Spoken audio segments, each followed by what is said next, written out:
The Mandrake mechanism, also known as the money multiplier effect. The Mandrake mechanism is a term coined by Griffin in this book. Mandrake the magician was a comic strip character from the 1940s. He had the ability to magically create things and, when appropriate, make them disappear. 44. Griffin's view is similar to many other gold standard supporters' critique of the fractional reserve banking system and the Federal Reserve in particular, that it makes money magically appear from nothing. In Griffin's view, the magical quality of this mechanism is really just a simple mathematical limit. When banks loan money, they don't actually loan existing money. Rather, they allocate money to loan, but they are limited by how much money they can create. The law basically says that, for each dollar a bank has on hand in one of its savings accounts, it is allowed to create another 90 cents to give out as a loan. The dollar from the savings account is still there, and can still be spent by the person who owns the savings account. This loan is then spent, and the recipient puts it into another bank, and that bank can now loan 90 cents times 0.981 cents. This can be repeated many times depending on the demand for loans until it approaches its mathematical limit of $10. For example, when the Federal Reserve holds on deposit $1 billion in marketable United States Treasury security, then the banks in the banking system, public and private, and bound by U.S. financial law, are able to generate $10 billion in new debt over time.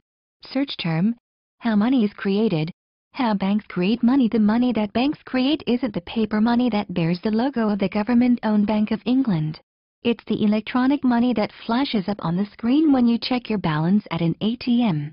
Right now, this electronic money bank deposits makes up over 97% of all the money in the economy. Only 3% of money is still in that old-fashioned form of real cash that you can touch. Banks can create money through the accounting they use when they make loans. The numbers that you see when you check your account balance are just accounting entries in the bank's computers. These numbers are liability or IOU from your bank to you. But by using your debit card or internet banking, you can spend these IOUs as though they were the same as 10 notes. By creating these electronic IOUs, banks can effectively create a substitute for money. Every new loan that a bank makes in this way creates new money. While this is often hard to believe the first time you hear it, it's common knowledge to the people that manage the banking system.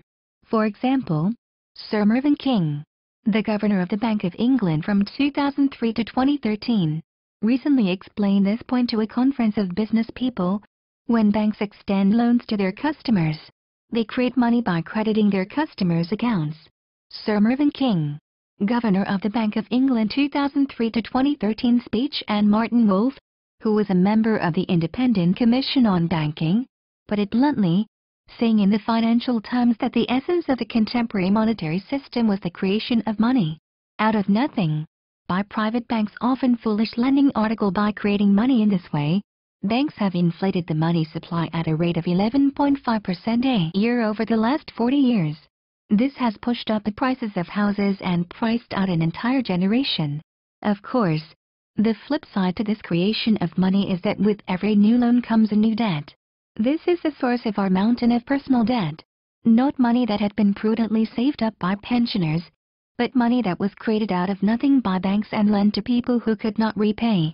Eventually the debt burden became too high, resulting in the wave of defaults that triggered the start of the financial crisis.